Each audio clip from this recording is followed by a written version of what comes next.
Hello and good evening, everybody. Welcome to Man's Model Modes Midweek Model Meet. And sorry there was no exciting introduction or music or anything. Still getting used to OBS, and I haven't got that set up yet. So I have been editing videos today, but not for this. So anyway, good evening, everybody. Good to see a fair few in the chat already. Lots of people saying hello to each other. So we've got David Markey, we've got Adrian, we've got Howard, we've got Little Things Junkie, David of the Valleys, another David. We always have lots of Davids. We've got John Christmas, we've got World War II scale models Dave, we've got Julian, we've got Travis, we've got Craig, we've got Stuart. Let's see, lots of people saying hello. We've got John Alec. If I miss anybody, apologies, do let me know. Got Black Skunk Works. Got Drew, The Things Junkie. And we've got Phil.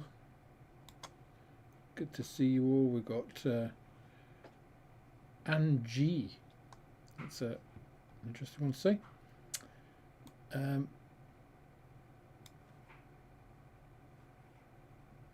We've got Mystery Box Nick. And that brings us up to the present.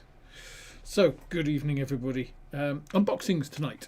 So, we got some good results. A very clear winner, which is always interesting to see. So, let me have a little look at what we can show you here.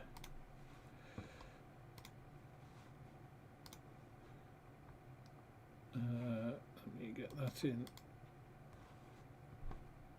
Okay, let's go over to the other screen. So this is the Excel sheet.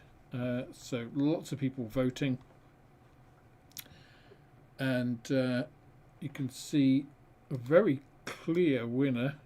Although actually did pick up the ICM Dornier at the end there, but these two well ahead of anything else. So also these, the way I score it is that I'll have half of the prior week's score for those that did well, just so that you know, if something had quite a bit of interest, sort of general interest, but didn't quite make it, that's reflected in the next week. So the amusing hobby one did really well, in terms of more people wanted to see it first than anybody else. But you know, things like these, almost as many people, lots of people on their second and third choices, plus ones from last week, which is why these are a bit higher. So we've got the Sea Hurricane, we've got the Dornier, we've got the Operation Gothic Serpent Blackhawk, we've got the Black Eagle and the Spinosaurus, and then if we get to them, we've got a few others as well. So that's what we have. I don't know why it takes a couple of moments before I appear on this. It's a bit weird, but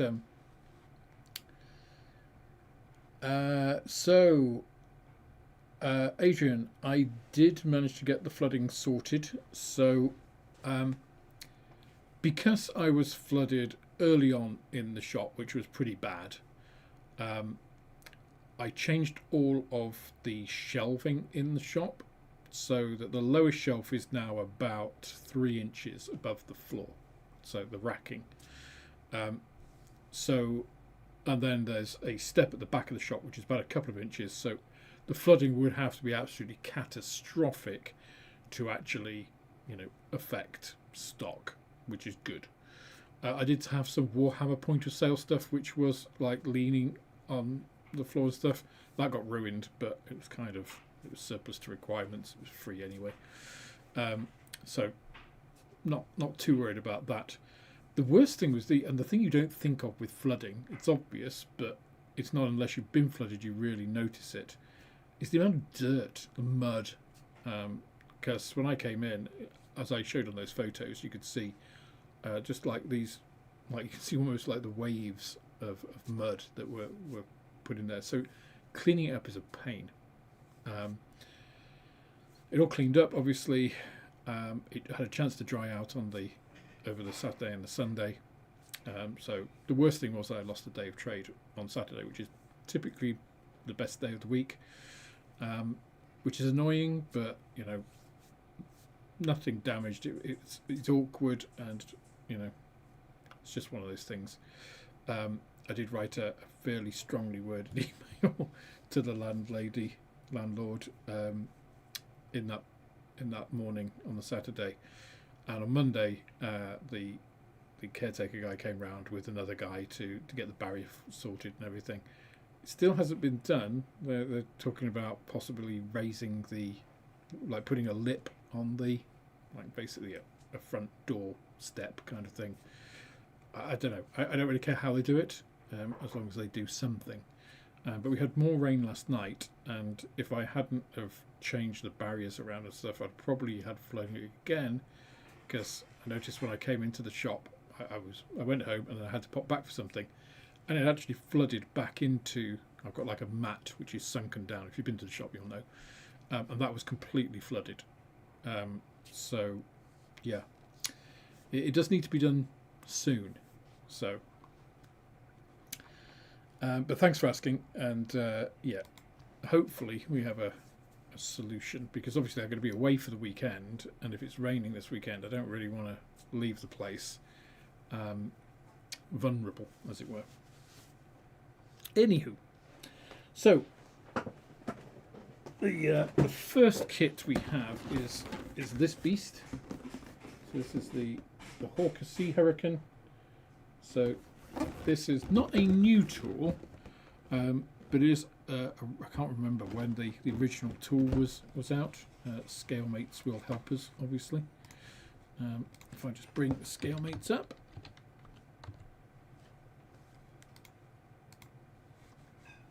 And type in Hurricane, and I shall swap it over to you guys when I've got the correct kit. Physical on 32nd scale. And Revell.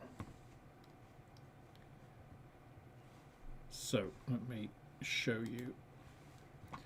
So here we have the Hawker Hurricane Mark 2B. So this was a new tool, 2023. And then new parts this year to make the Sea Hurricane. So this is a fairly new tool, and with new parts this year to make it the Sea Hurricane. So I shall set this camera so that you guys can see. Get my keyboard out of the way. Oh, and I also need to get rid of that. We don't want that light, which is obviously just for me. It's going to do nothing at all for the unboxing. Let's swap you over. So here we go. We're a little bit skew-if. There we go. Not quite. So I have to angle the box slightly. So here we have Hawker Sea Hurricane Mark 2C. The thing I'll say about this, so this is actually, if you look, one of Revell's new flip-top boxes, which I didn't realise actually before. I don't know where I put my scalpel, so I'll just have to use this blade.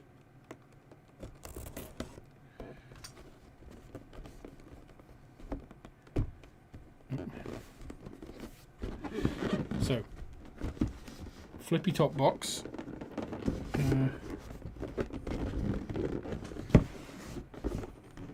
Is it sealed at these edges as well? Yes, it is. How annoying.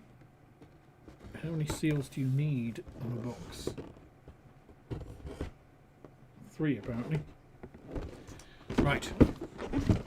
So, it's doing autofocus. Let me stop it doing that. I don't want it to autofocus. There we go, that's better.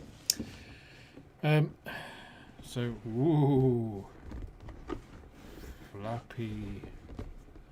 I still don't think this is as good a solution as ICM's kits or a standard, like pull open one. I think these flip top boxes are a bit of a pain. They are better than end opening, I'll give you that, but I would say not perfect. It does mean I have to turn it all the way around to show you, because otherwise the flap gets in the way of everything and goes against the screen.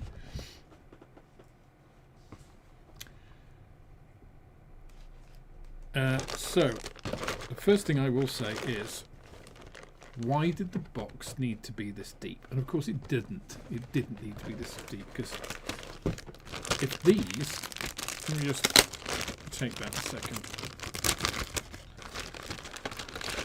So we have sprues four across there, but if these were packaged like this, yeah,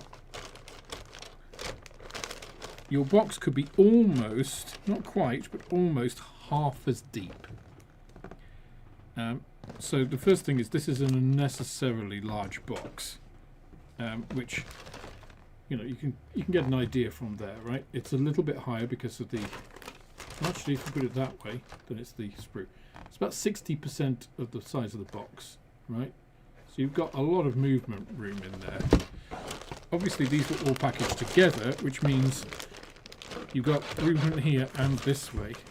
So it's, I don't know why companies don't look at what is packaging for. And I've spoken about boxes before. Some idiot trolls have gone, oh, are you talking about boxes? It's like, yes, because a box gets the kit to you. That's its purpose. It's getting these plastic components to you as intended. And we've all seen how many times insufficient or poor packaging results in damage to your kit. And then you've got to go through the whole customer care bit. You've got to get bits replaced, blah, blah, blah, blah. It's a pain. And nobody likes it. It doesn't matter whether it's a washing machine or a plastic kit or a children's toy.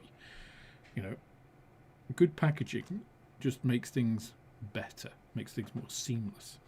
So anyway, So the other thing is, this is fairly thin card. I think this card would be fine. It's not as thin as some of the airfix stuff, and it would be fine were it 60% of the height. For this size of box, it's not really. I mean, just to contrast, right? The ICM Tahi is in a box about this size, and it's full, obviously. But of course, that's a corrugated full box, and then it's got a cover on it. So, you know, again, Revell, I think this is a step in the right direction. I still think they need to look at, you know, box control for games, for models, for anything like that has always been a bit of a bugbear for me, because it reflects design choices and intent.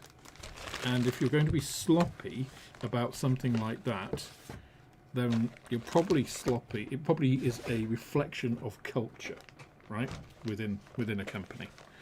So if people keep, why does he keep going on about boxes? Because of that, right? Apart from the fact of, you know, actually protecting stuff. Anyway, let's have a look at the actual plastic and contents. Orca C Hurricane Mark 2C, nice brochure. We've got the usual safety stuff to throw away. That's very flippant of me, but you know what I mean. Really nice decal sheet. Of course, this is going to be cartograph. Got the instrument panel, all the national markings. These all look absolutely perfect. And we got some really nice gold ones. Those, I don't know if you can see. I think you can on those, right? In fact, let's get them up in your face, and then we can. I think I'm a little bit too close to focus, actually. There we go. You can see nicely printed. You've got individual. Oh, here's my scalpel. Individual dials, and here. So you can either use this sort of overall decal or the individual ones. This is really nice. This is one of the things that makes the Airfix 124 scale Spitfire looks really good, is those individual dials, so that you can paint and weather your instrument panel and then put these on with a little drop of, you know, UV resin or something to make them look like proper dials. Just boost that feeling of authenticity without really, you know, adding cost or anything. You don't have to go for aftermarket. Some nice individual stenciling and graphics here. Really nice badge. But those gold decals are really quite nice. So quite impressive. The feel of the decals and the instruction book, really good. Got the usual bits here. Revell, I do feel this is nice. It gives it kind of a luxurious feel. It's kind of a bit of a waste though. It's like super overkill for what it's doing, right? It's just showing you the parts. And then the instructions, really nice, very clear, calling out colours. All of this is really good. And just looking at the way it's been built up, you know, you've got the full tubular structure, all the bits hanging off it, the armour, you know, the completed assembly looks really nice, you know, very much as it was. And you've got different ways to do the instrument panel that we saw.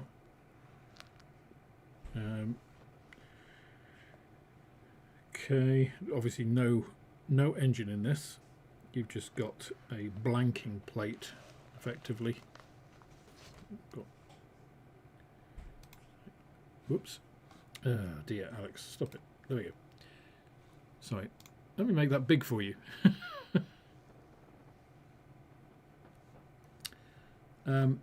we just got this sort of blanking plate. Let me get the mouse out of the way.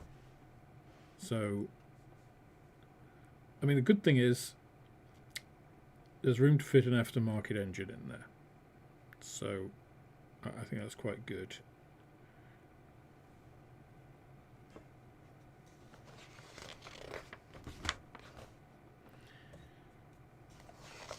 So all this looks great. Got the spar assembly on here. Looks good. Again, very, very clear. Looks, you can have flaps down. Different styles of exhaust cowling.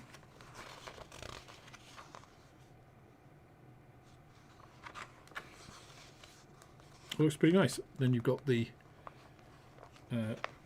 camouflage schemes. Got one in standard, ocean grey and green. Oh no, actually it's dark slate grey and extra dark sea grey. Ah, that's interesting. You have this one, which is all white. Probably not one that I would do. And then this one with the blue and the gold decals. So that's quite nice. Not sure I would do that one. And that's not a Sea Hurricane. Interesting. Okay.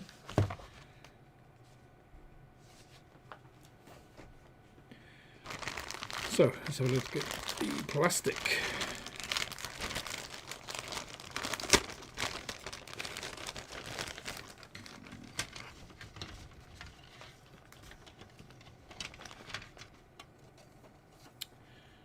So first impressions of this, all right, it looks excellent. You've got really nice delicate panel lining on here, and with the power of supervision you can actually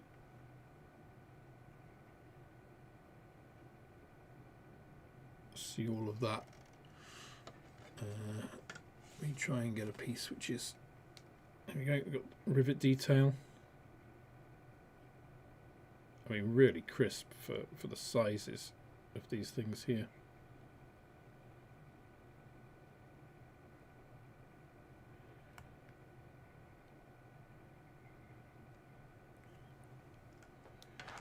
You know, that's quite nice.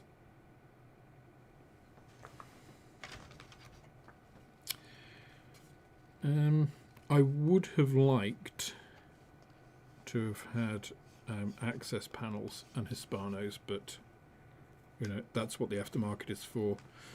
Same here, where you've got the ejection chutes, they're blanked off rather than open. I would have preferred them to have been open, but again. But the actual casting looks perfect. The moulding here, it's nice and sharp and crisp. You've got nicely thinned edges here.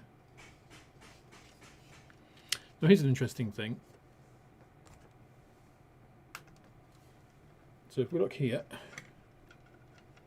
oops, sorry, I've caught it.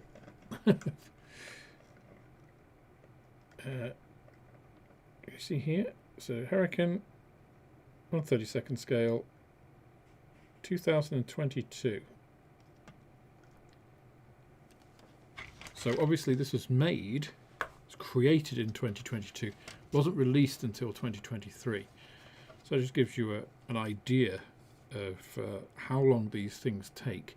Even once they've made this tooling, it was a year before they released it. So there's still stuff to do. There's still all of the various pieces, and then you've got the bit preceding to actually get to this, all the research and design and things. So it shows you how much work goes into making these pieces. That's obviously just the starboard equivalent. Then we get to the fuselage. We've got some nice fabric effect on here, and then the panels, metal panels here with their various fastenings. Again, all rather nice. More fabric effect here. That's quite good too. It's like you can almost see the metal framing underneath. It gives that illusion of the fabric over the metal quite well there. Other side, very much the same. Obviously you've got a little foot guide that you don't have in the other. But other than that, looks pretty similar and pretty nice. Let's put these across to one side for a second.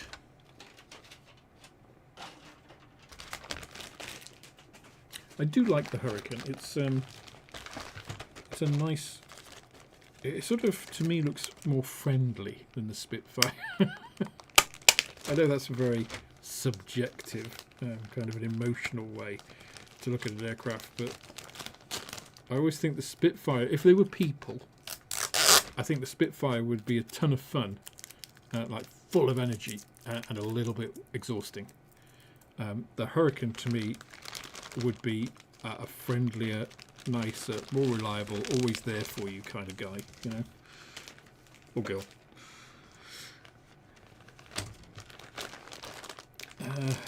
Maybe that's just me. As I say, it's a very weird take, I guess.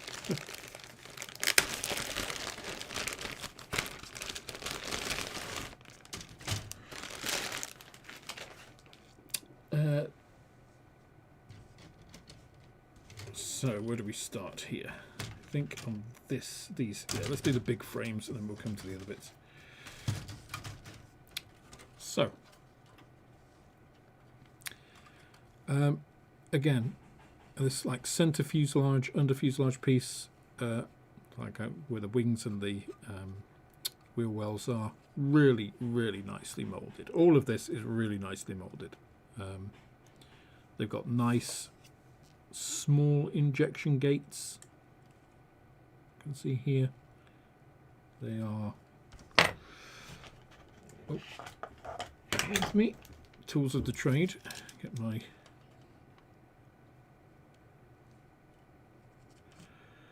So that's about 1.5 millimeters.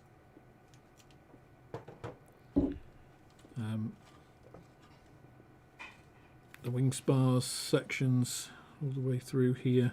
These are the flaps, sorry. Those are the wing spars. This is the undercarriage bay. Got the sides of the seat there. Horizontal stabilizers, rudder. Nice fabric effect on those. All looks pretty good. Tail wheel. And you've got casting lugs, moulding lugs on here to take excess plastic. And these are commendably thin, the trailing edges of all of this. They are not bad at all. Don't think you'd have to really do any work thinning those down. This is the rear fuselage fillet, which has the arrestor hook assembly recess, and yeah, pretty good, I'd say.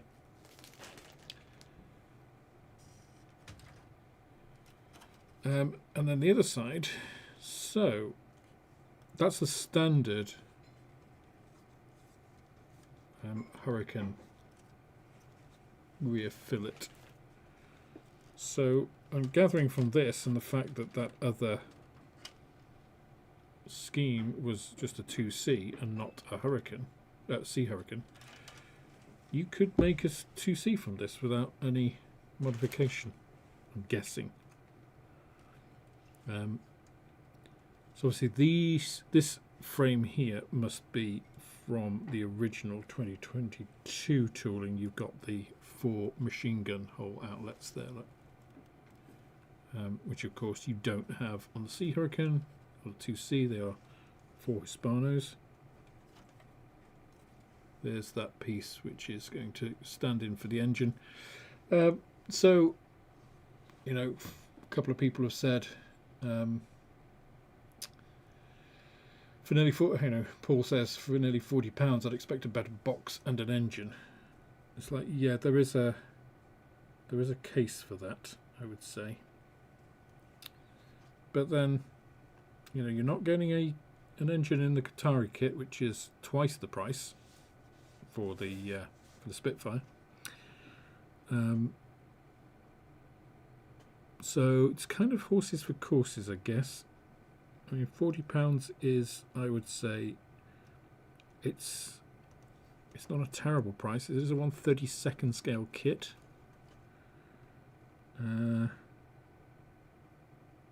However, I'm doing another 1/32nd scale kit at the moment for the private members build. That'll come up in a bit. And that was a lot less than this. And I'll let you be the judge of what is better. But I mean, I like this. You've got, you know, this is good scale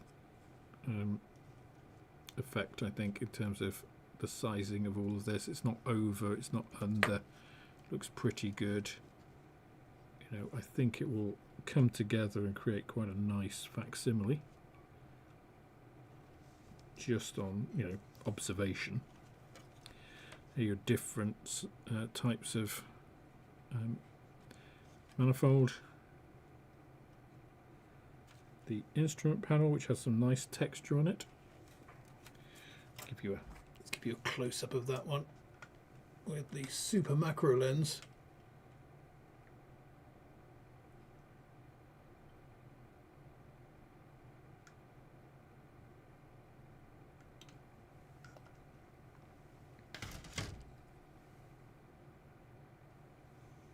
Can't really find a way of stopping it wobbling after I touch it. Then we've got the old fiddly bit sprue, which has a lot of fiddly bits in, some which have really nice, you know, fine pieces on. You know, I don't think you can argue that they haven't got some good tooling here. Wheels are in two parts. I would have... Okay, so they've got hubs as well separately. So that's good. I would have preferred the rear hubs to be separate as well. If I had a... You know... If I had to find things to grumble at. The undercarriage though looks pretty solid. I quite like the fact that these pieces are moulded as one. It gives them much more stability. The Hurricane had really stable, solid undercarriage. One big advantage over the Spitfire. Same with the Focke-Wulf compared to the 109. You know, the 190 versus the 109. So that looks pretty good. And then this, I'm guessing, is for, you know, an additional frame for the Mark II, because you have the Hispano cannon barrels. You've got the oil radiator. Those are the fillets for the cannon barrels. So I'm presuming, and different prop cone.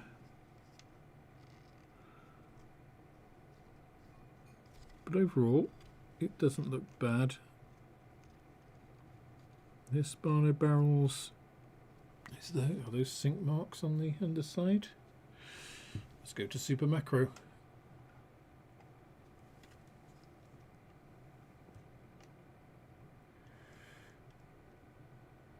They are. Yeah. That is a little disappointing on both ends. Look.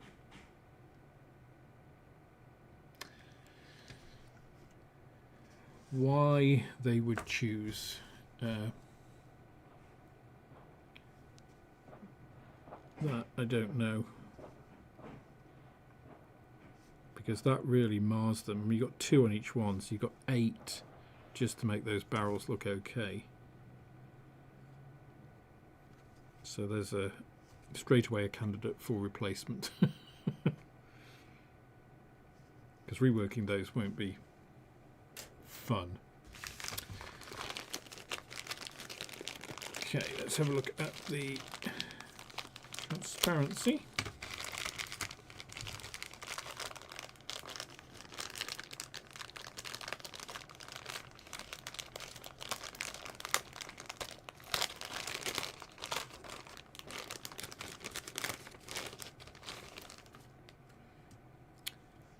Okay, so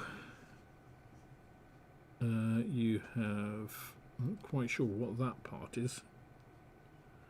It's like an insert for a couple of light indicator lights where the undercarriage are. I don't know. You've got the light covers in the wings and on the tips of the wings, one for the fuselage, and then what I really like about this is you've got two options. You have the fully closed canopy and the open canopy. It's a little on the thick side, little bit. In terms of optical clarity, looks pretty good. It's very nice actually, even through that curved top piece, which does have quite a curve on it. The optical distortion is fairly low, so that's quite nice. And I'm glad that they gave the option of closed or open. That is what they commonly term a good thing.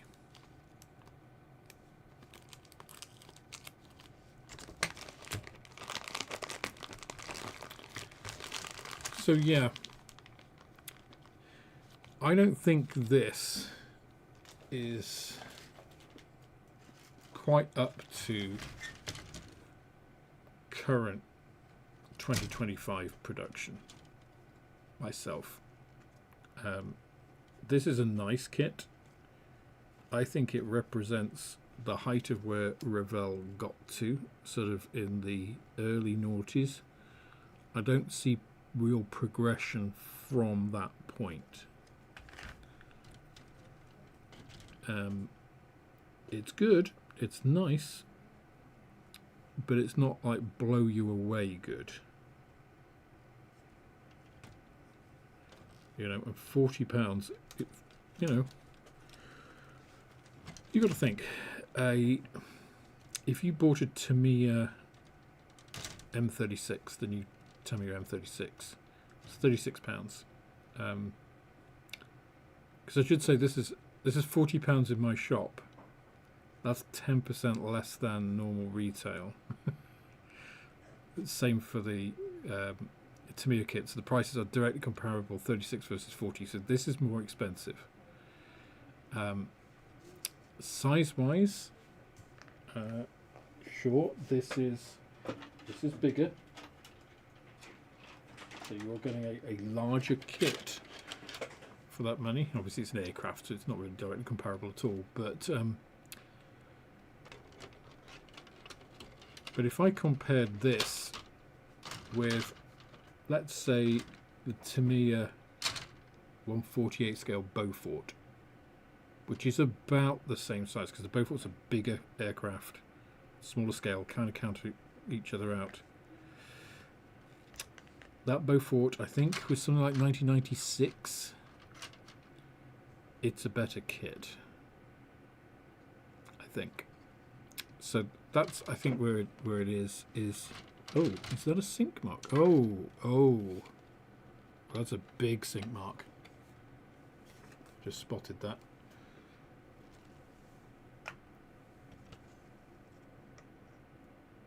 Big old sink mark. Look at that.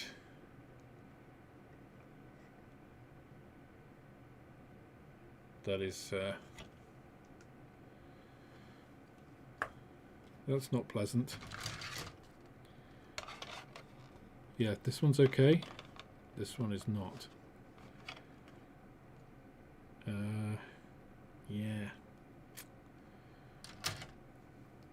I mean, you could adjust that to look. I mean, it looks kind of like it's dented. Somebody could have stood where they shouldn't have, but I would like to have had the option. I mean, you can fill it and smooth it, obviously, but this is a brand new kit. Literally saw it was sealed in the box, and you got a sync mark there. So, you know, again, I think this is mid-90s Tamiya standard, which is not a bad thing, right? Mid-90s Tamiya is very good. It's just we are 30 years on from that. So, yeah, that's kind of the issue there. Oh, World War II scale models. Dave has donated 5 Man's Model Moments memberships. Thank you very much, Dave. Dave is a very generous man, and for those of you who received free memberships, there is a pinned, oh, I say this every time, it's not pinned, it's a membership only comment community post on YouTube. I refreshed it yesterday, I think.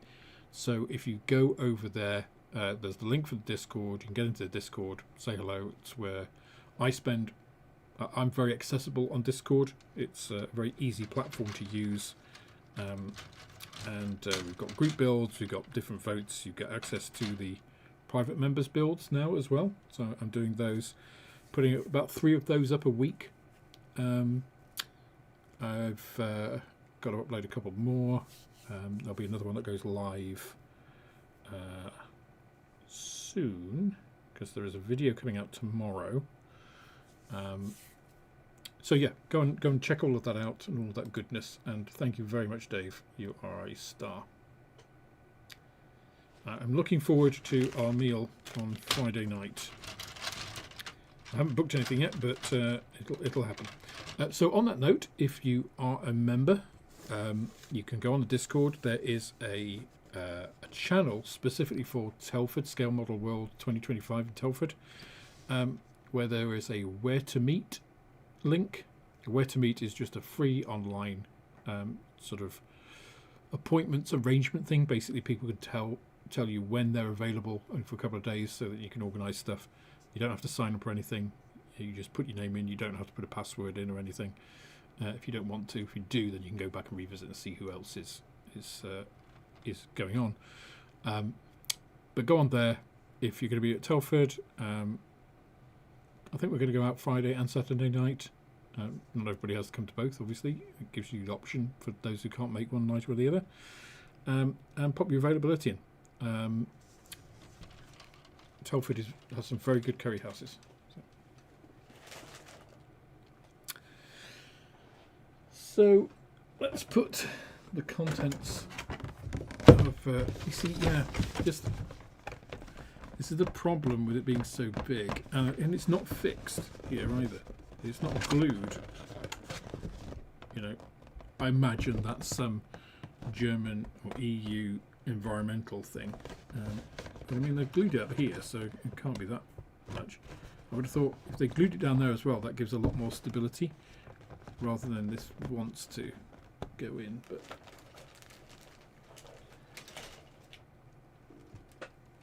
let's put all the contents back. Still, it's a step up from what it was, because what Revell would have done before is put this kit in exactly the same size box but end opening, which would have been absolutely horrific.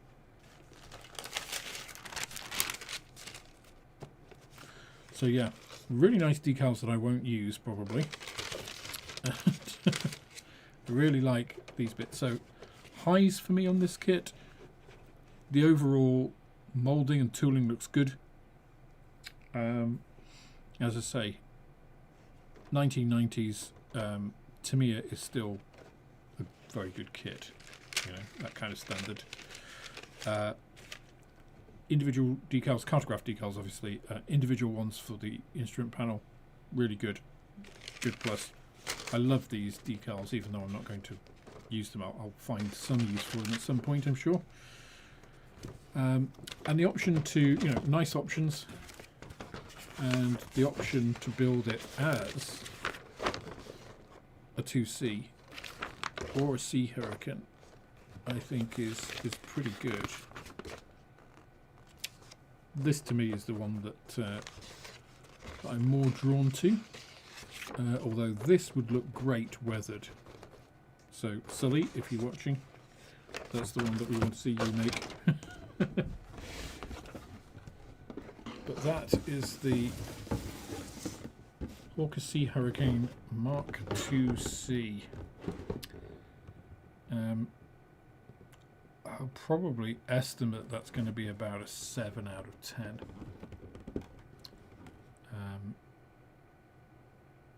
Because £40 is kind of mid-range for a 32nd scale kit of a fighter. Tooling is good but not superb. Decals are excellent. You've got some sink mark, fairly prominent sink mark. Yeah, so slightly mixed bag.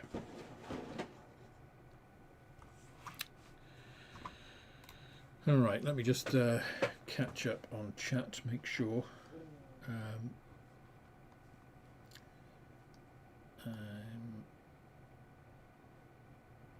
So there we go. There's the memberships. Thank you very much. Sophie has made homemade biscuits, cakes, cookies, and dark chocolate muffins. Which would I have of those? Dark chocolate I'm not a big fan of, so I think it would be biscuits, cakes, and cookies.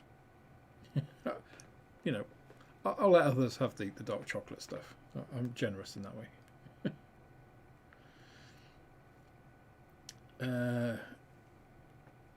Okay.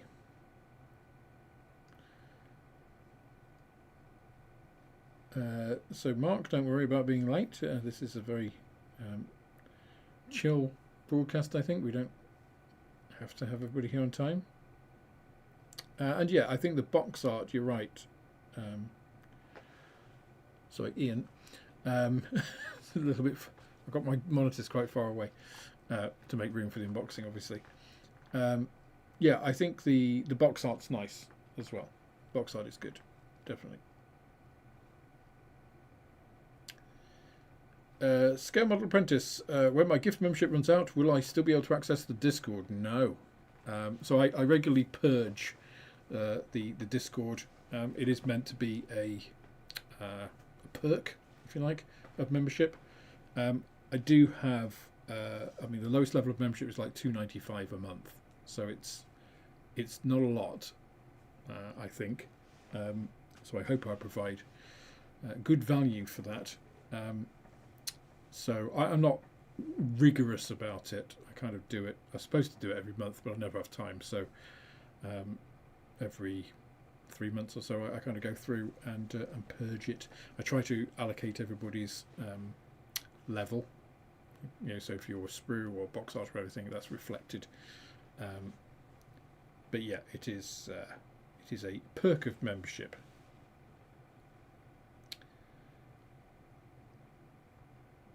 Okay, so up to date with chat. Let's have a look at the next kit on the list, which is where did I put that? Here we go. So this is going to be an interesting comparison, right? Because this is the Dornier 217 M1 in an almost identically sized box. In fact,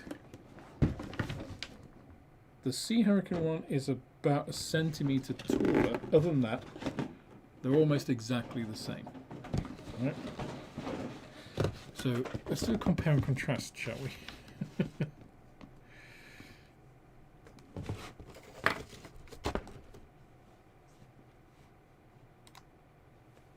So here's the 217 M1.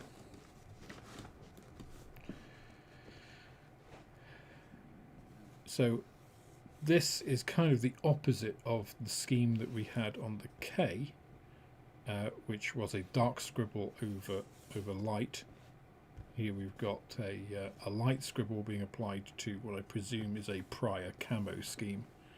And And these disruptive camouflages are, I think, one of the reasons that people really like modelling these in World War II. The Germans came up with some fantastic schemes. Again, we are sealed, so let's cut the tape.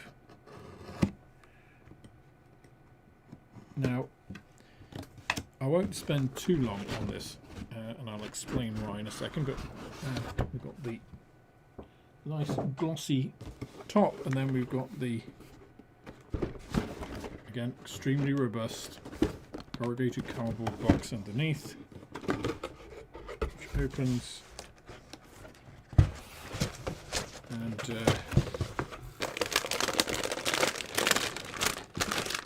one bag, everything in it, which is pretty much, I mean, you could squeeze a centimetre out of that box, but they use standard sizes for these, so I think they actually size their frames to their boxes.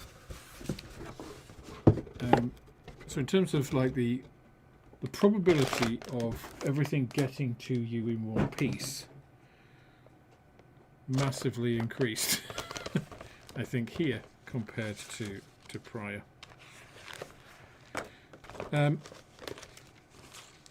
So we have decals there, including halved swastikas, so that they're not actively promoting that particular symbol. These look very similar to the ones on the K.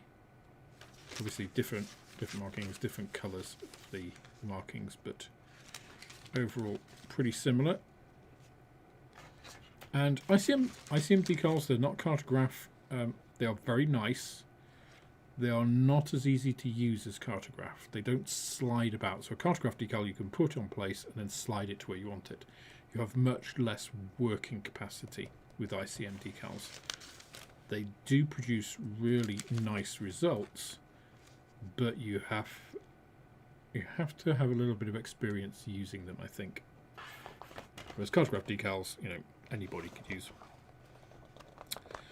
Now I will say I was a little bit surprised about this coming up on the list. The reason I don't want to spend a huge amount of time on this one compared to some of the other kits is that if you go and watch my Dornier DO217K video, the full build video, you will have already seen 90% of this. So in terms of the unboxing, it's exactly the same frames, right? And you've got the same transparencies. You've got the same other frames here. You're not using the fuselage here. You get an extra fuselage on this frame, which is new. It's the same as it was in the K. And the engines are the engines in this one. So yeah, what you're getting is this frame. In fact, that's not quite, it's not strictly true what I just said, because in the other kit, the K, you actually get slightly more than this kit, because you also get the radial engines. Here you have the inline engines. You also have those in the K, you just don't use them. So you've got the Jumos in here. So if you want to have a more leisurely look at this kit, then go and have a look at my K build, and that will show you pretty much everything that's in this. Well, it will show you everything that's in this bag and some more. This is the extra transparency pieces. I should say these are, shouldn't I? That is the old one, of which you are only using like a couple of pieces in here. Two lots of bombs, various different types. You got armor penetrating and standard. I guess C250s and SC50s and SC500s. This is the new frame. So let's just move all of these out. Also, I just love the way that these are all like compact. Couldn't do that with the Revell frames. I don't know why. The way that ICM design their frames is just really nice. So yeah, this is the new frame. So these are basically completely new sides. You've got a new piece of the cockpit floor because it's a different cockpit, because these are the new fuselage sides. So obviously where the original one kind of went into the pointed nose, this comes out to the greenhouse bulb kind of piece. Really nicely molded, very crisp, great detail on stuff like this. Let's just get the macro again. Actually, let's put a little light on the macro. That should help. So for me, I think the casting, the molding here is crisper. Like, look at that instrument dial in the center there, where you've got the 4 little bezel, like on the bezel, you've got those 4 little pieces where the screws would retain that piece. You've actually got those little switches on these. So I think it's just a little bit extra compared to what we were getting from the Revell frame.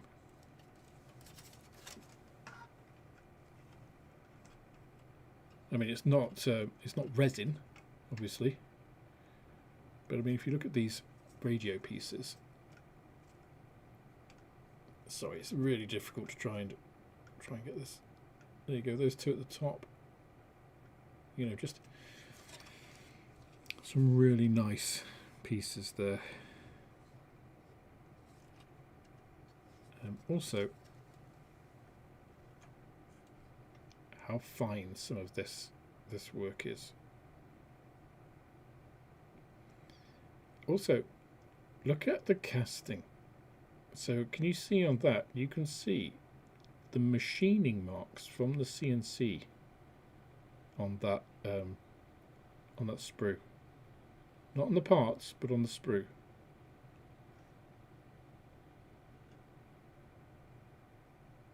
And just really nice detail on that piece. Which, if I take that off and show you it compared to my finger, that is this piece here. Right? The size of my finger. So, again, this is what I expect from a 2025 molded kit. Although actually, if I go to some of the other pieces, like this, which is its original, this is one of the original ones, which I think is 2016-ish, something like that. You've still got similar detail on this. So, you know, ICM, modern ICM kits, like any ICM kit in the last 10, 15 years, is of this quality. So this is what I would expect, and I think this is it. Our expectations have changed, right? This is a more expensive kit. This is, I think, something like 60 something, 65 maybe. Much like the Hampton is. But you are getting substantially more. I mean, it's a larger aircraft for a start. You know, 48th compared to the 32nd Hurricane, this is a much bigger aircraft. And just the finesse, the detail, the amount of stuff you're getting. To say nothing of the fact that, you know, they're giving you an extra fuselage, and they give you a lot of extra stuff in here for your spares box. So that is just the old kit parts, if you like.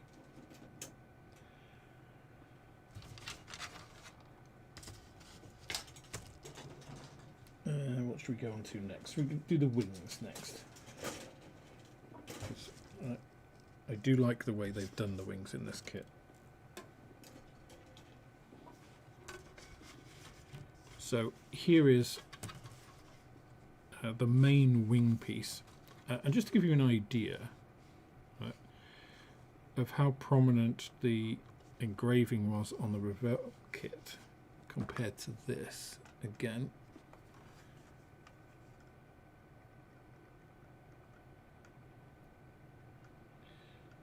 I've done measurements of this sort of stuff before, but these are much finer. And the thing is, with a panel line, you want it to be fine, so thin, but you don't want it to. You do want it to have a decent amount of depth. So if I go over one of these, you see how my scalpel catches in it. That's what you want.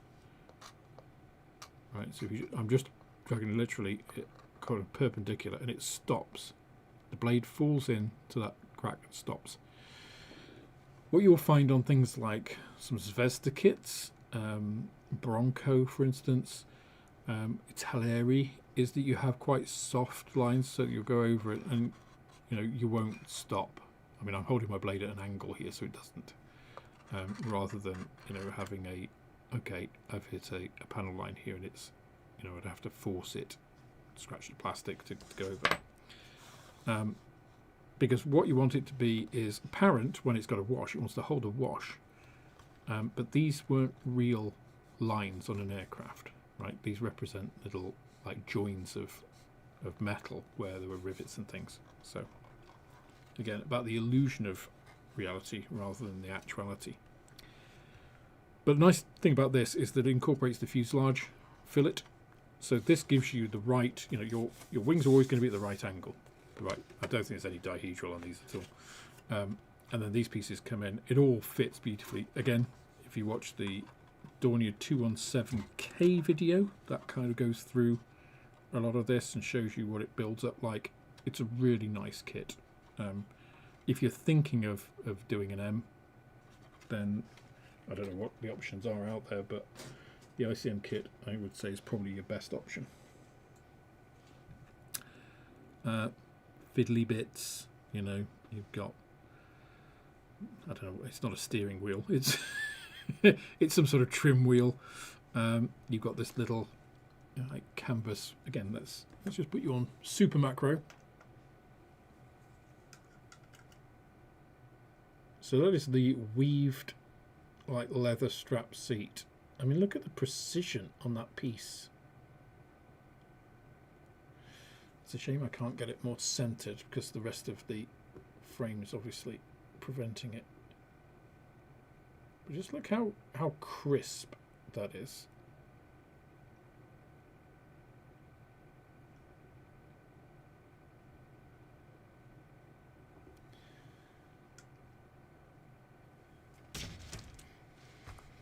Which means that you can paint it and give it a wash, and it will, like, the wash will settle into those like recesses and enhance that, and then you could just go over with a quick dry brush, and it really makes the part pop. I hate the word, but it really makes it come alive. And there are lots of pieces on these kits like that.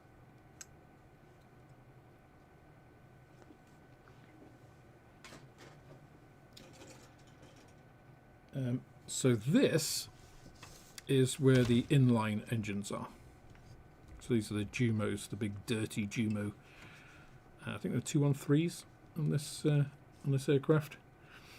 But obviously this comes from earlier iterations of, or different versions of the kit. They've done the 217 in various different iterations, including night fighter ones. You can see here, this is a night fighter nose with little pieces here, attachment points for the FUG antenna array. Again, you don't use these because these are for the old cockpit, but these are the inline engines, so very different shape to the BMW radials, the 801s in the K. Big fuel tank. It's just, you get lots of stuff and it's really nice.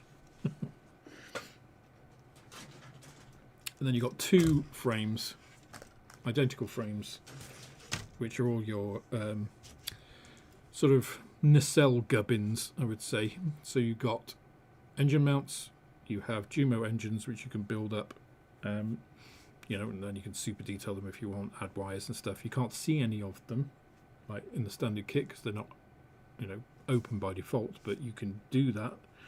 And you've got the GMO engines there to show you everything. You've also got the antenna. See, these are the FUG arrays for the night fighting antenna. So, you know, all of that's there. And the props. In the K, you get different props because and spinners, because obviously the K has BMW 801s, which use big paddle bladed props. I think 3 bladed paddle bladed props, whereas props, not plops. Whereas these use the original 4 bladed. They're thinner, earlier war versions on the GMOs. So yeah, lots of spares, lots of detail, really, really good moulding. And it's just a lovely kit. I really enjoyed making the K. I probably won't make the M because it's more or less the same thing. It's just got different engines, right? A quick look at the instructions.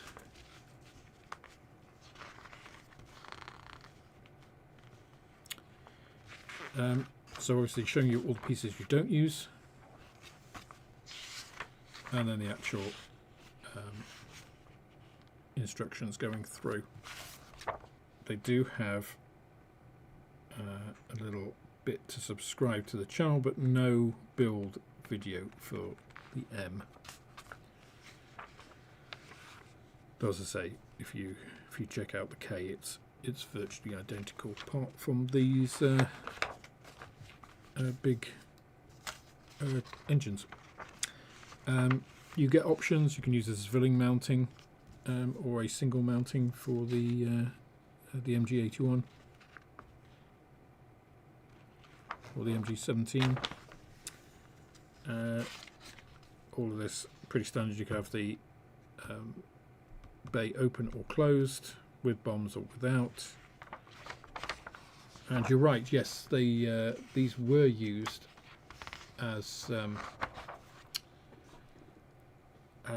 guided missile carriers. So the HS-293 and Fritz X, I think they used as well, which was a glide bomb. Fritz X was a missile. But ICM haven't done those yet, but I expect we will probably see those in the future.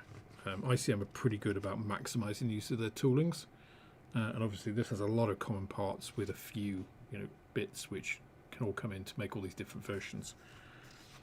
So having an anti-shipping version, I think, would be, you know, an obvious next step. You can see here we go, building up the GMO, putting in the oil coolers and everything into the cowlings. The undercarriage in these is also really good and very stable. It shows you how to make the bombs, and then you get the camouflage schemes. And it looks like you get 4 versions. This first one is very similar to the K in the way it's done. It's not a scribble, but it's like broken up by these broad lines that are probably painted on rather than airbrushed. Oh, and of course you do get the masking templates. And I cut my masks out from Tamiya tape using these masks, and they fit perfectly. So. Then you have 2 which are basically exactly the same as the K. So they just have the different engines. And they've got slightly different demarcation lines around the cowlings, but otherwise this is the same scheme. And then you have this one, which is probably the most interesting from a personal point of view, where you have a splinter camo and then they've gone over it with a scribble. Interestingly, on the underside of the wings as well, which is really quite bizarre, isn't it? Germans did some weird and wacky stuff. So yeah, I think the box art scheme, which is funny enough the fourth one here, would be the one that I would be looking at were I to actually engage in this. So for me, you know, this is like a 9 compared to that prior 7.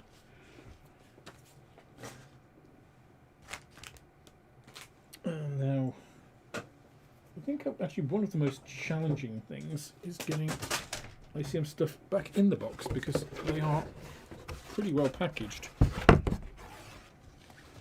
and sometimes end up causing more. You see, actually, with the way I've done it, there is no room in there. So it's just as well they gave me that little bit of extra space, because I needed it. I haven't packed it as well as they have. So there we go, all secure, and then glossy bit comes on top. I just think this is an ideal solution for packaging models. I don't know why more people don't do it. Funny enough, the only other people that really do something similar is Vesta, who are sort of like, at the moment, they're mortal enemies. Okay. Now, I may have made a bit of a mistake. Bear with me. I'm not sure I have. I thought I had the Black Hawk here.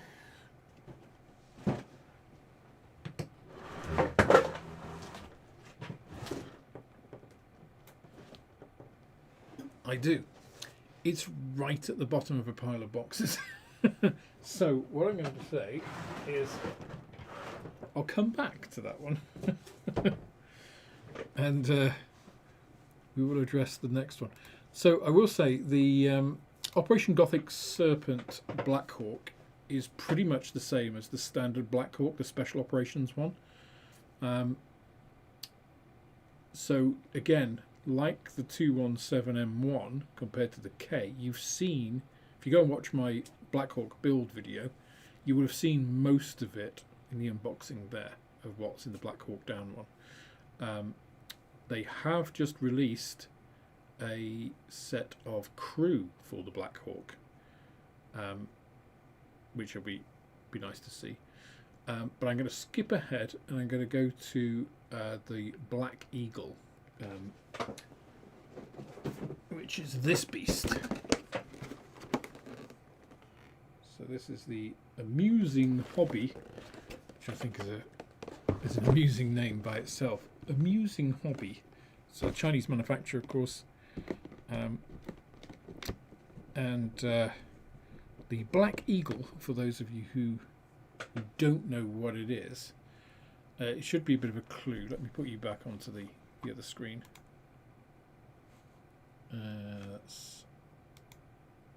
Here we go. Should be a bit of a clue in the fact that it's Object 640.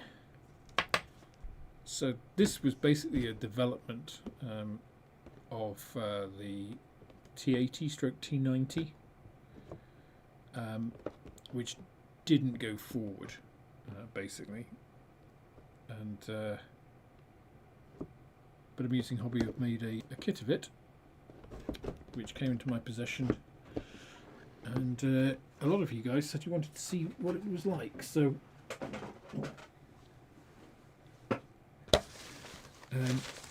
again, so this was a top opening box.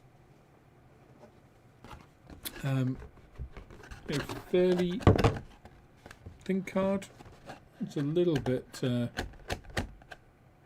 about the same, a little bit thinner than the a little bit thinner than the Revell. But it's a shallower box, and importantly, the actual box is corrugated like card. So, and the sides are folded in, so this is robust. A lot of Chinese companies do this, and Amusing Hobby. I've never done an Amusing Hobby kit before, so I'm quite looking forward to this. I am going to build this. But a lot of Chinese companies really pack well. I mean, you've got this little bag. It just feels like, you know, everything's treated with care. You've got the bag for the main hull, and I mean, wow, first impressions of that hull are wow. That has to be a slide mold, right? There's no way you could mold that in one piece without a slide mold. God, it's got detail on the inside as well. Sorry, I think I've just nicked my piece of dry skin there. That is an impressive casting, moulding, whatever you want to call it. I get in trouble for people saying, "Oh, casting's to do with metal." It's like, well, we all know what we mean, right? That is, see, that is impressive. That's an impressive piece of engineering right there. Everything is bagged. Bag there for all the wheels, and looks like torsion bars. We've got a frame there for transparencies. One which has 2 identical sprues for all of the drive gear. That looks like turret pieces and barrel. More turret and some hull bits, the looks of it, and hull bits. Then you have a bag of, oh God, really complicated looking tracks. And also you get this little box. You know, what on earth is this little box? But this is for these 3D printed pieces. So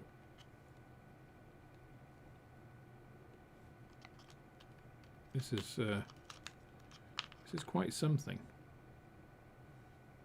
I mean, those are super macro time.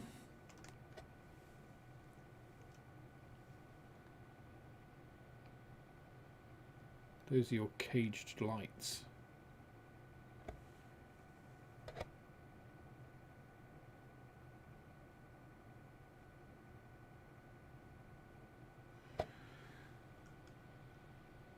So pretty impressive. No metal barrel, but even so, quite a lot of stuff. I'm not sure those prints have been necessarily washed very well. You've also got a little bit of photo etch there, some grills, and looks like some top of a storage bin or something. And right down underneath all of that. So this kit actually came in as a part exchange. Sorry, just knocking the microphone there. Apologies for that. Yeah, this kit came in as a part exchange.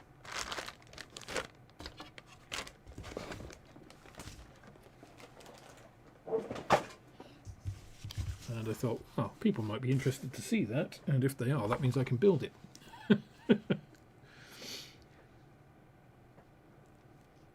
So, Black Eagle, nice instruction booklet. Oh, thank you for purchasing an Amusing Hobby model kit. Oh, that's a nice little touch. Usual blurb. So it does contain a sprue location diagram. I always like these, especially on manufacturers that I don't know, because I don't, I'm not familiar with how they lay stuff out, and also you can be sure then that you've got everything that you should have,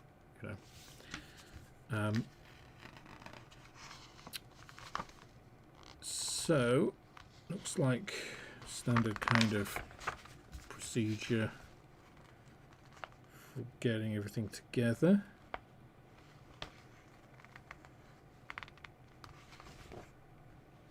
Okay. Road wheel 7.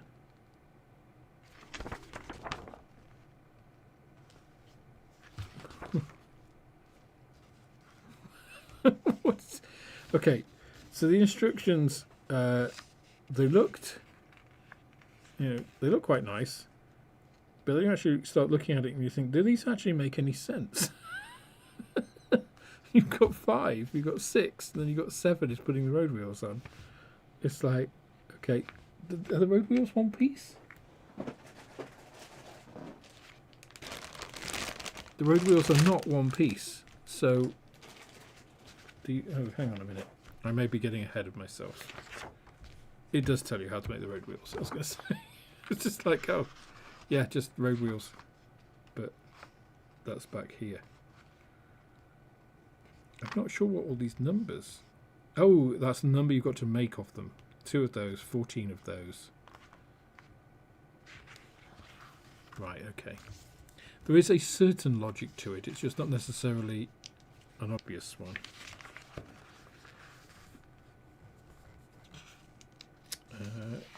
So again, looks all fairly standard.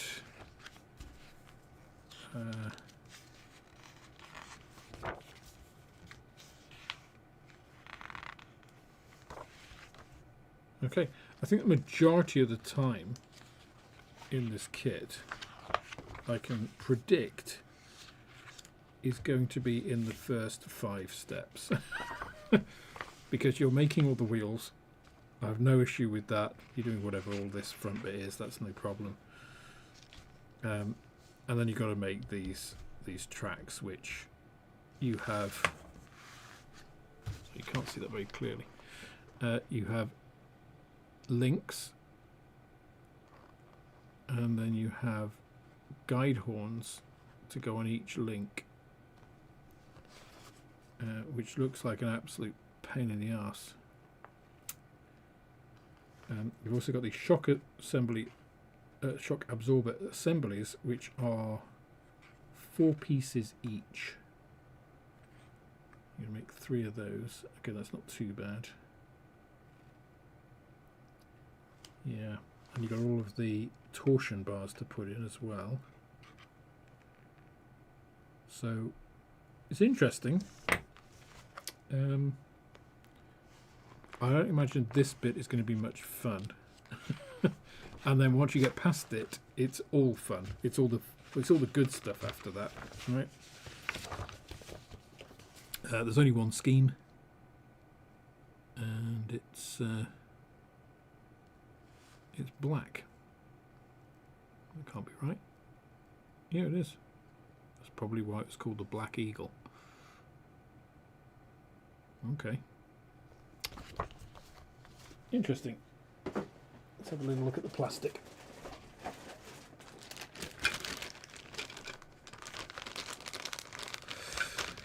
Yeah, case for metal tracks. The thing is, I don't know whether they were unique to this object or whether it uses like T80 or T90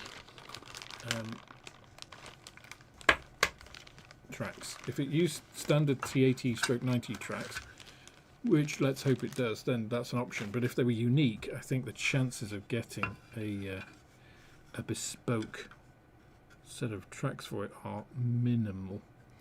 So this has actually come off here. I can't really blame the kit for this when this is effectively second hand, because I don't know what treatment it had before. So let's, oh, those aren't sprue cutters. There's the sprue cutters. So let's take that off. Well, we might as well take these off here as well to stop those getting ripped off. There we go. So what a weird looking hull. Looks like a UFO or something, doesn't it?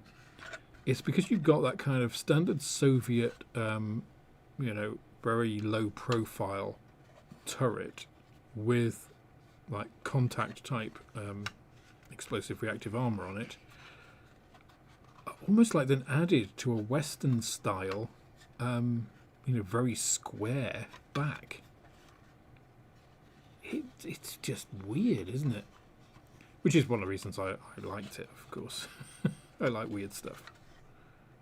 But you got some great detail on here. The way they've handled these panels, some kits would have had you put these on.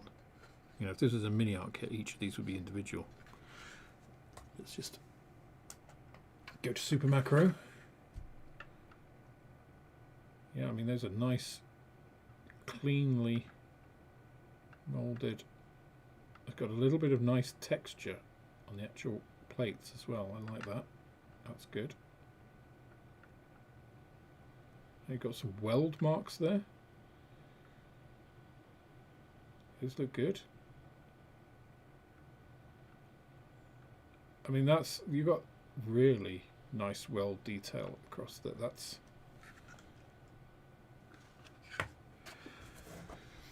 So that weld detail was around this. I presume it's a hatch. You can barely see it. So that I'm impressed. That's nice. Very nice.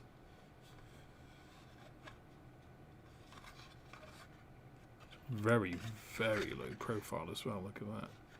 You can see what they were going for. I presume auto-loader, uncrewed kind of turret. Although, why would you have hatches? Escape hatches, maybe? Don't know. Anyway. I don't know much about the actual vehicle, only from what I quickly looked up when I was looking at what the hell is a Black Eagle.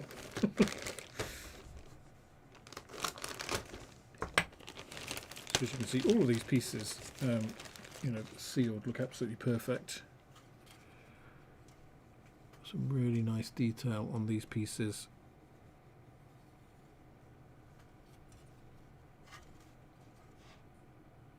It looks really nice.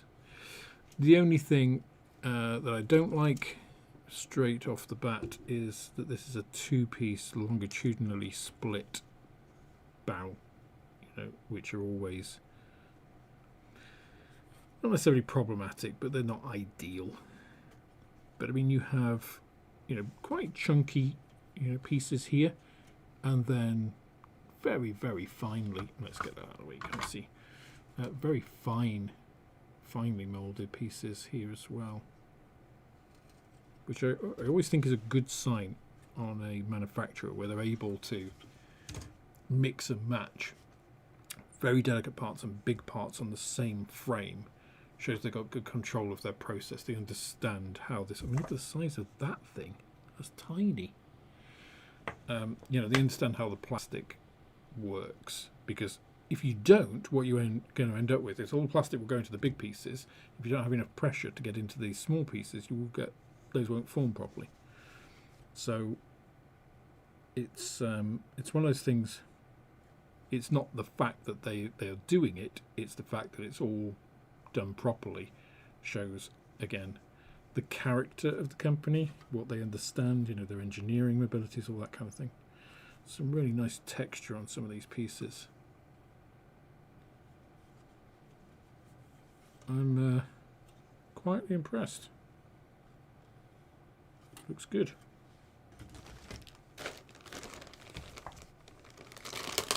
I don't know if any of you guys have any experience of using Hobby. Let me know if you do.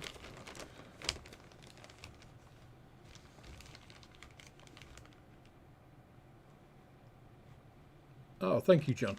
Amusing Hobby is not a detail-oriented maker, and their tracks are the worst.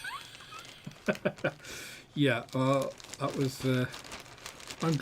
I'm sort of glad my prediction about it not going to be fun in that respect being okay. Let's just hope they use the same tracks as an earlier Russian model, so that I can get a set of metal ones that can replace it.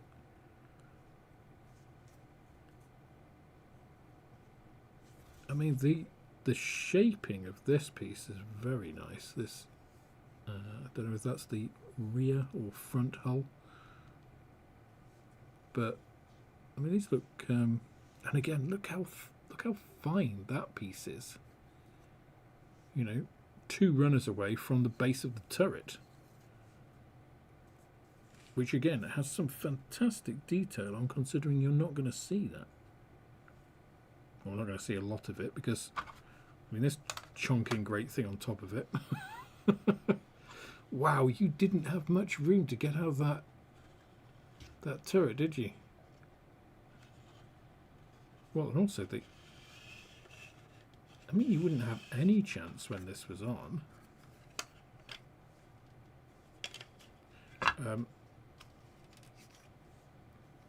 The engineering tolerance here, again, very impressive. That's push fit. It has no locating lugs, you know, like normally you get ones that go in and then lock, and twist lock. That is just friction fit.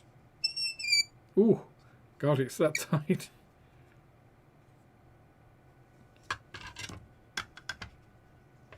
The level of engineering skill here is pretty impressive, I must say.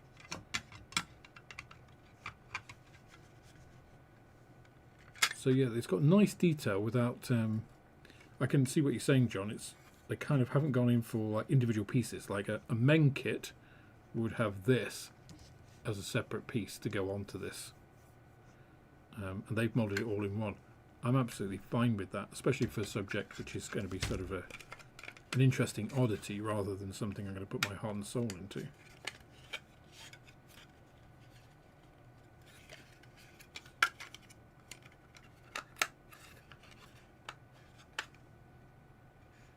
But I mean, there's very little in the way of gaps and things.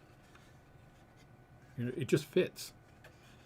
That's, you know, you can't ask much more of a kit than that it will fit together properly. That's kind of your baseline, isn't it?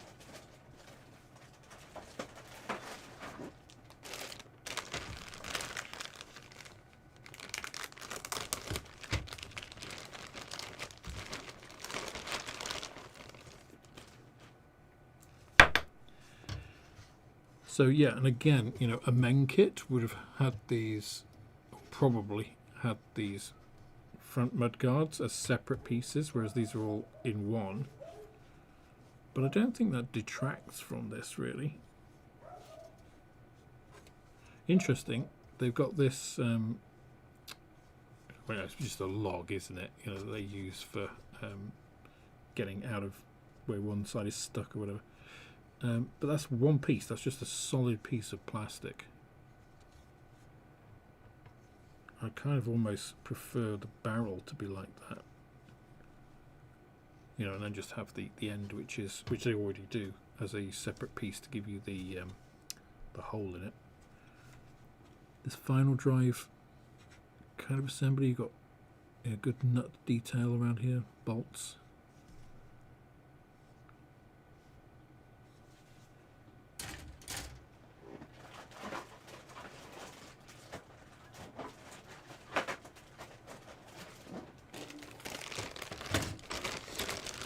So we only need to look at one of each of these frames. You have, what, four of these for the road wheels, and obviously 2 of these for your main drive wheels.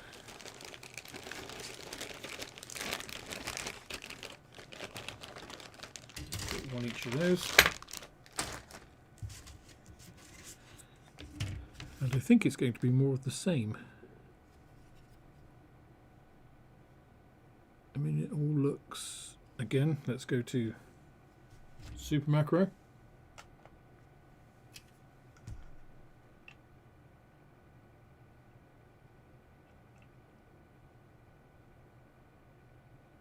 I mean, that's...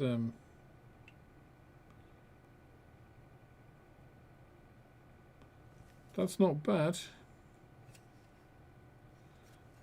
The other side of it. Right, yeah, because these are the actual nuts. Oh, look. Oh, sorry, just see if I can get it. I just saw something there. Let me take it off the really quick. Just take it off the frame because the frame is stopping me getting a good angle on that. Can you see on the edge of the tyre there? It's got numbers. God, look how you can see how detailed. Look, it's got all of the numbers that you would have on the rubber casting pieces. And again, this is my finger. That text is about as wide as my fingerprint.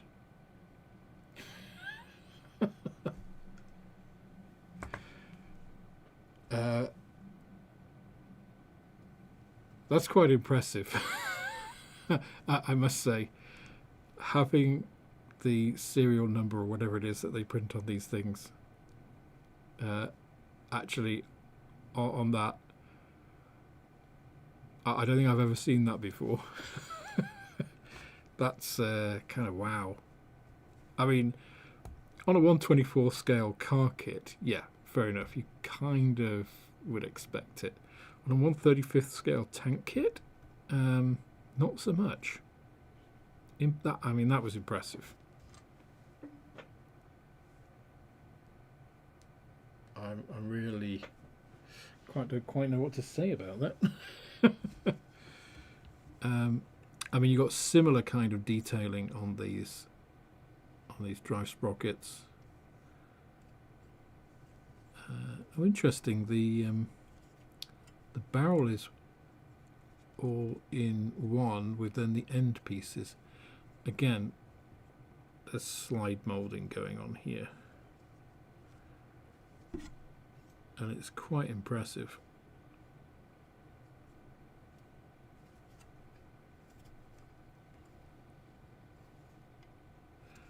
The only thing is that I don't get then with all of that. Just checking this, just see if there's any things to note. These same sort of things on these idler wheels.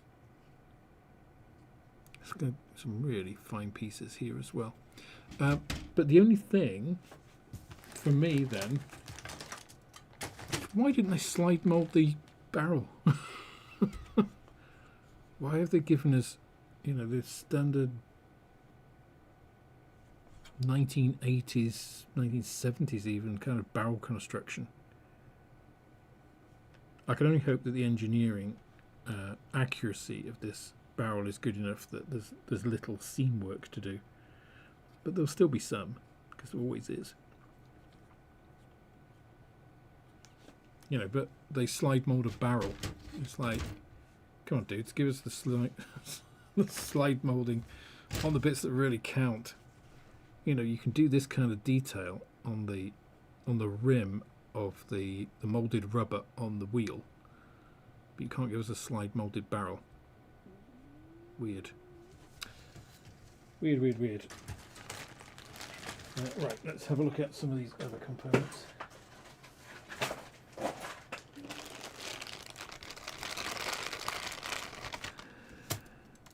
Okay, these are the guide horns. Jesus. We got 1, 2, 3, 4, 5, 6. 6 frames of guide horns. You bastards.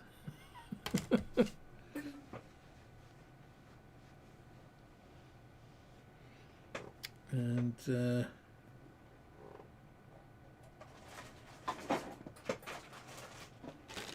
this other bag. Maybe we should do this as our 2-hour challenge, right? Who can create a set of tracks in 2 hours? I mean, you've got a lot. I don't know. I'm not going to count all of those. You've got a lot of these.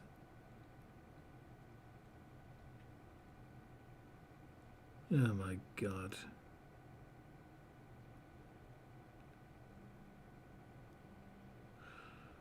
I wonder if you could make these and just put the guide horns on where they're visible. Just in between the wheels. That might make it easier.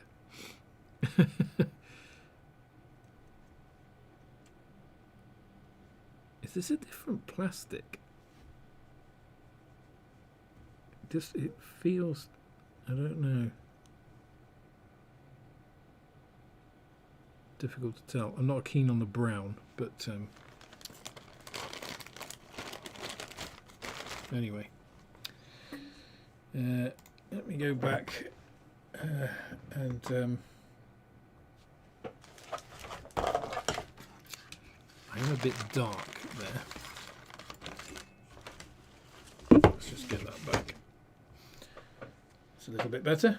Right, I have ignored the chat for a long while because I got kind of a bit carried away with that. So let me have a look. Oh, welcome David of the Valleys.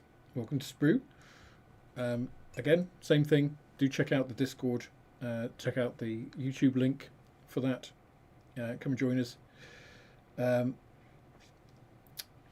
Just going back, Julian just commented, first thing is ICM's boxes are much better, no surprise there, and easier to open, zero room for anything to move or get crushed. Yeah, I would agree.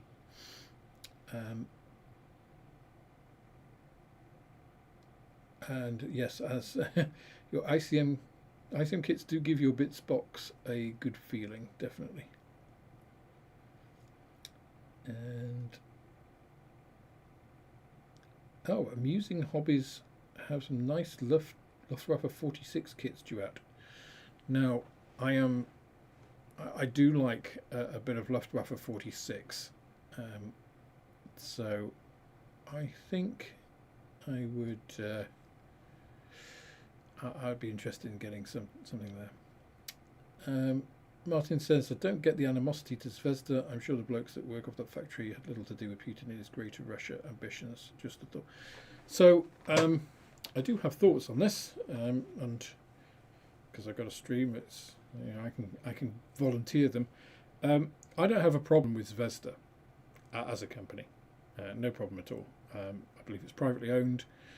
The problem comes from it is paying taxes to Putin and his regime, and I don't want to be responsible for those tax rubles to end up funding production of munitions which could then go and kill people, innocent people, civilians, well, and the fighters in Ukraine, because they've done nothing wrong other than defend their homeland. So it's by proxy, and some people would say, "Oh, that's not fair to the companies and stuff." It's like, well, there's an easy solution, and it's to get your government out. How long's Putin been in power now? Way too long, and it's not going to. I mean, he hasn't done any favours to the Russian people. If I look at it from what he's done to Russia, he's destroyed Russia for at least the next 30 years. Regardless of what happens in Ukraine, if he just stopped now and withdrew, gave Ukraine all of its territory back, all he's done is kill 1 million men, so decimate the young people from various regions in Russia, mostly not around Moscow. Because he effectively stole, because and this is one of the things people don't get about international travel, right? Aircraft 737s, 777s and everything are leased from companies. They're not bought outright generally. They're generally leased. So all of those aircraft that were leased to Russian companies, as soon as the war came, they just kept them. So they've effectively stolen all the aircraft. So Boeing, Airbus will not deal with Russia for, as I say, 10, 20, 30 years. Those aircraft haven't been serviced by Boeing or Airbus, so therefore they can't come into international airspace. So he's restricted everything there just from a global travel point of view. If everything went back to normal tomorrow, they couldn't get international trade going in the way they wanted, even if sanctions were lifted. So the amount of damage he's done is stupendous, and that's not being political or anything. That's just the bare facts. Looking at it from a pro-Russia way, he's destroying the country. So that is why I don't personally buy Zvezda kits. I buy Zvezda kits second hand. I've got some in my shop that were pre-war stock, but I won't buy new Zvezda kits because, again, bullets don't cost much, and I'm sure Zvezda pays a fair amount of tax, and I just don't want the vague possibility of the two being associated.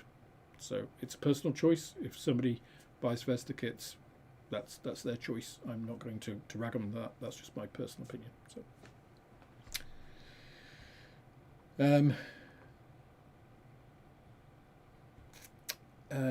So just going down. Julian says that looks like Exhibit A for me not doing armour. I mean, you could do it like after it's been decommissioned without tracks. The hull looks like the Defiant from Star Trek DS9. It does a bit, doesn't it? Yeah. Metal tracks don't make for a heavy kit. I build RC tanks, and the metal tracks are really realistic, but hammer your battery life. Yeah, I get that. Fortunately, static ones are they don't have that problem, right? Paul says, now there's a kit that's worth the asking price. I don't know what the asking price is of the Amusing Hobby kit. I don't actually have any Amusing Hobby kits in the shop because it depends who imports them. And quite often it's difficult to find out who imports certain kits. And quite often, so I get a lot of kits from Tiger Hobbies, for instance, who import a whole bunch of different stuff like Gecko and Ryefield and some interesting, I've had Verifier from them. But they don't necessarily have them all because they're a small business as well, so they're not going to carry absolutely everything.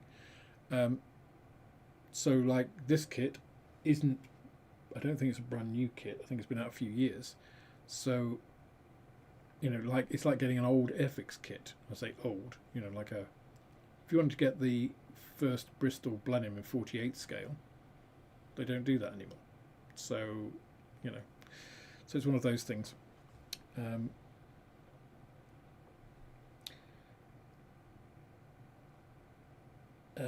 Martin says, any of you chaps at Telford this weekend? I'll be there. Easy to spot me. One-legged bloke in a wheelchair wearing a replica Fury tank jacket. Say hello. I'm actually not as miserable as they sound. So yes, I'll be there all weekend, Martin. So if you spot me, do say hello.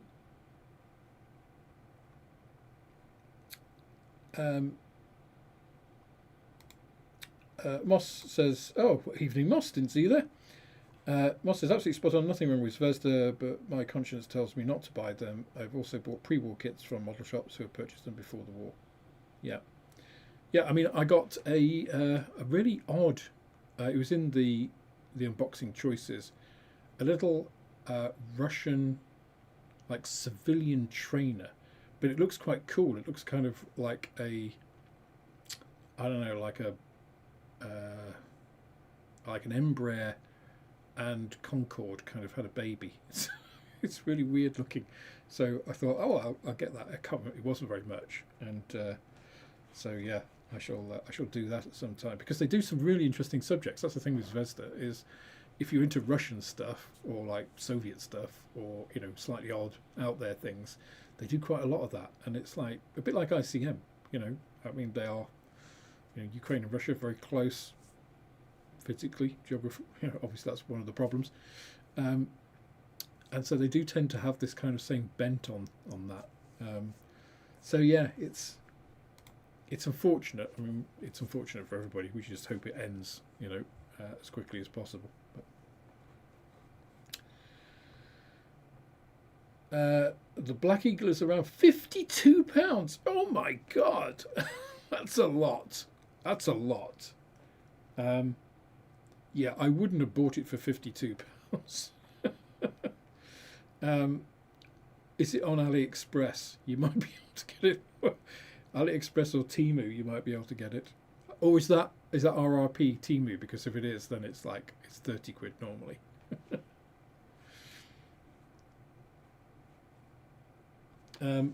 Right, it is 10 minutes. Now, 10 minutes. I can't, unfortunately, get the Black Hawk because literally there is a pile of kits on top of it almost as big as me, which is one of the reasons it's near the bottom, because ICM boxes are so robust that it won't destroy it. So, but I do have the next in the list, which is another manufacturer I've never really had anything from before.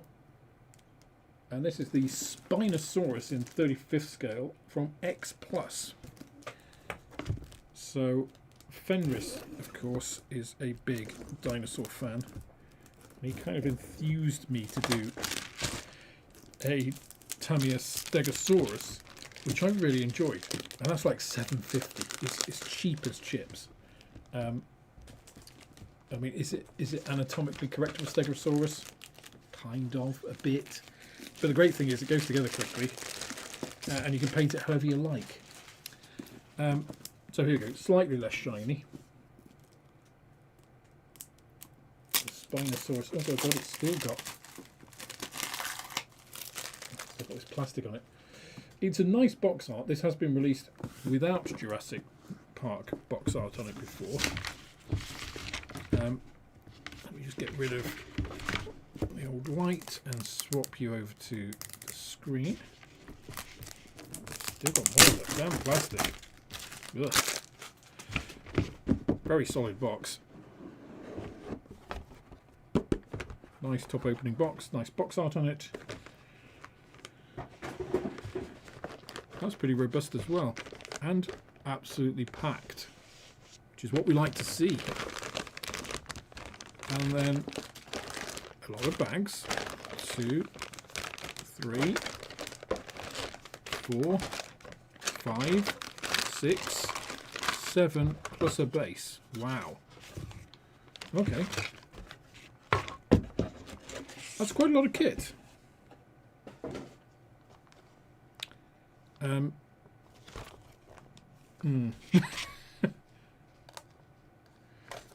The instructions, however,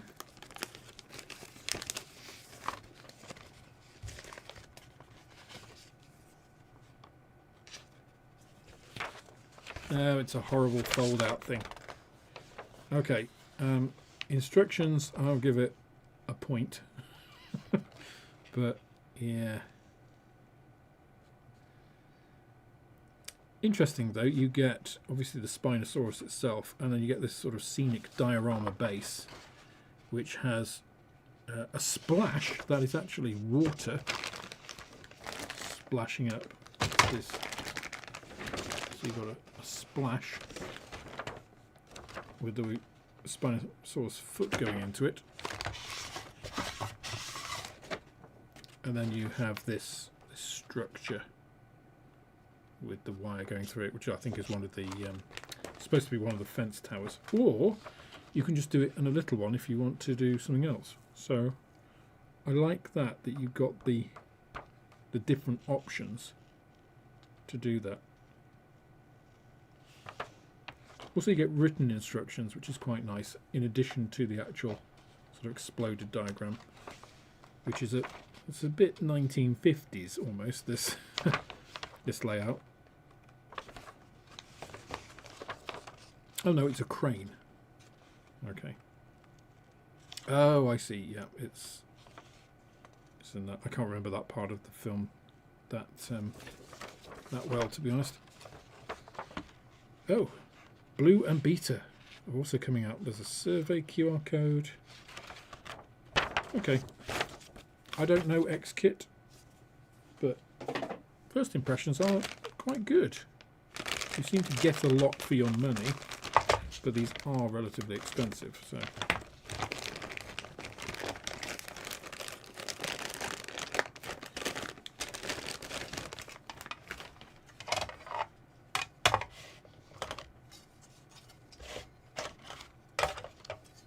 So you do get some really nice skin texture. The plastic feels quite good as well. It's not that horrible tinny AMT style plastic that you sometimes get with these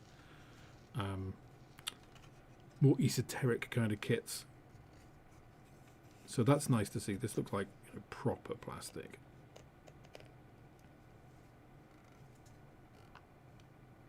UCS, LC, and don't know what that means.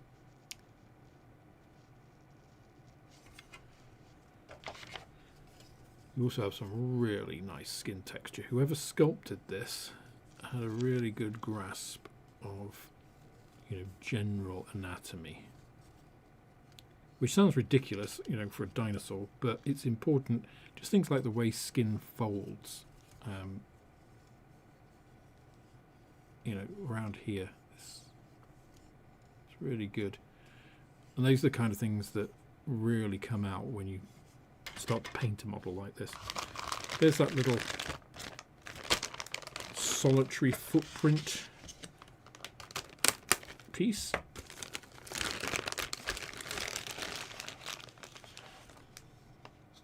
Which actually, you could almost fill the bottom of that and just have that as a little wall piece, couldn't you? Painted up. It looks a bit like the alien hand in the Total Recall mechanism. But that's quite cool. I really like the option. That's good.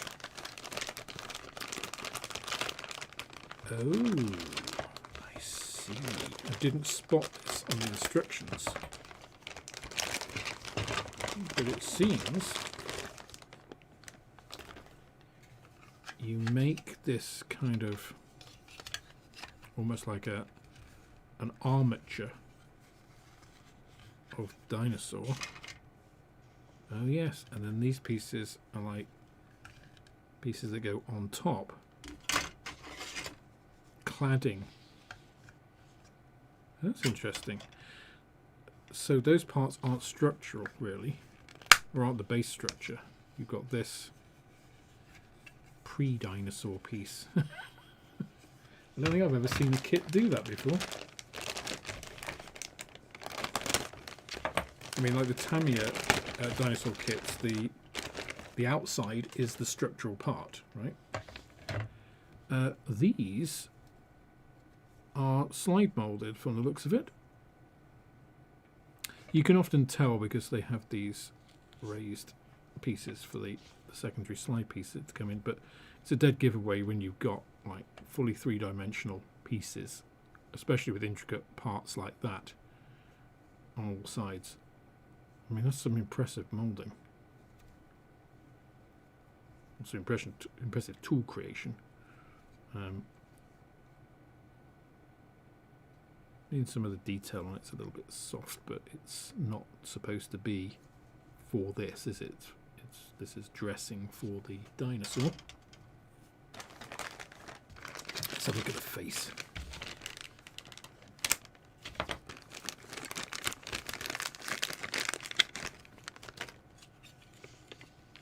Spinosaurus is a kind of weird looking, kind of crocodilian-like dinosaur. But again, this is 35th scale, so this is the same scale as that amusing heavy tank. So bear in mind, that is the turret of this Russian tank. And this is the head of this creature. It is mad that these things lived, isn't it? Look at that, it's huge. Absolutely enormous. I think the detail here is still pretty good. It's a little softer around the eye, I think.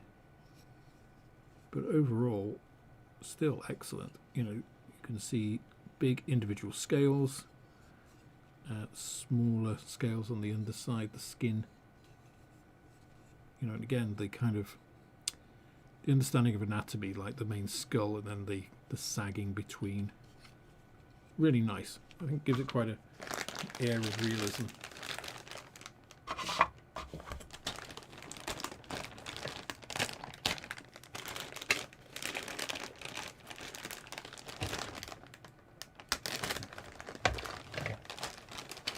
So Paul, you'll have to forgive me. I don't know off the top of my head what a Redosaurus looks like.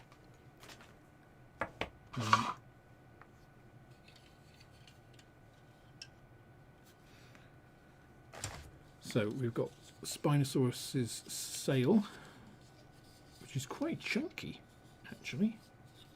It has a large slot which goes in there. That's good. The plastic looks slightly blue on camera. It doesn't look like that in person. It looks like a dark sea grey. So if you're getting that blue tint, that is, it just shows you camera sensors are not quite the same as our vision. There's that splash, which again, that could be quite fun, painting that water.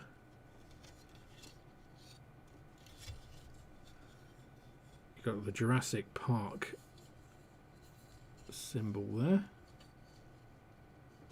And more pieces of that crane. Quite a fun little, you know, provided diorama that they've given you.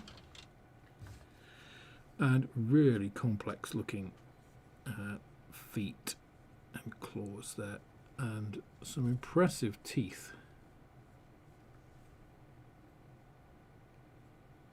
Again, given that they are 35th scale, you know, just shows how big these things' teeth were, because those were about the same size as a 35th scale hand.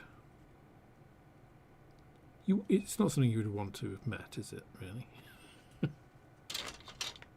don't think there's any evidence of them predating T-Rexes, but even so, I'm sure a little mammal like us would have been a nice snack. Oh, some chunky boy thighs there, look. But lovely texture on this. Really nice. I mean, this definitely sort of pumps up the realism part compared to something like, you know, the Tamiya kits, which are quite old now. You know, are quite rudimentary in this respect. Here you've got the inside of the mouth.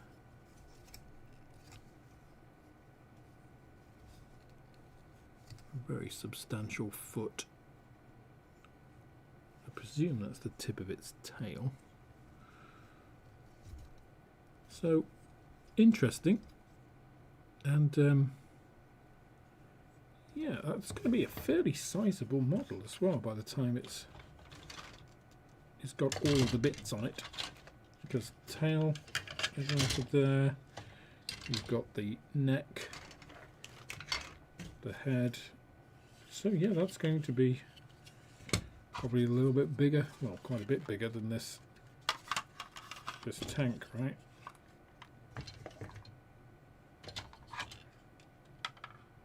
Yeah. Sizable and definitely different. I quite like the fact that you've got quite a lot of manufacturers now doing things which are a little bit more unusual, and this is certainly one of them. So anyhow, folks, that brings us to I've shifted over a little bit. That brings us to the end of tonight's stream. We are just past 10 o'clock. So just checking the comments.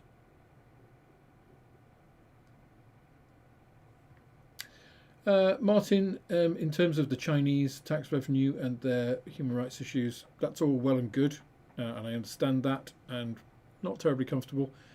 However, they haven't yet invaded anybody and are at war with somebody, and you know, that's, you can't really, you can influence another nation in terms of what they do in their own nation, you know, that's one thing. It's another thing when you actually then go and actively invade somewhere and start killing people. That's you know, as much as we may not like what China are doing inside China, the way to change that is to, you know, through influence, through politics, through all of that sort of stuff. So anywho,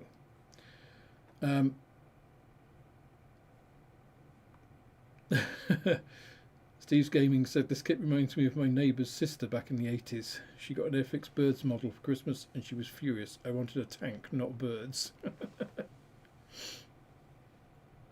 Paul says, the Redosaurus, also known as the beast from 20,000 fathoms. Oh, right. Okay, so is it like a mosasaur kind of thing? Have to look. I'll have to look at that up. Yeah, well, in terms of feathers, Martin, that's a big one, right? Because I mean, dinosaurs are still alive today in terms of their descendants. You know, birds are among us, and they have both, right? They have scales and they have feathers. So if you look at a chicken's foot or an ostrich foot, and it's dinosaur, right? Actually, look at most of an ostrich. It's dinosaur.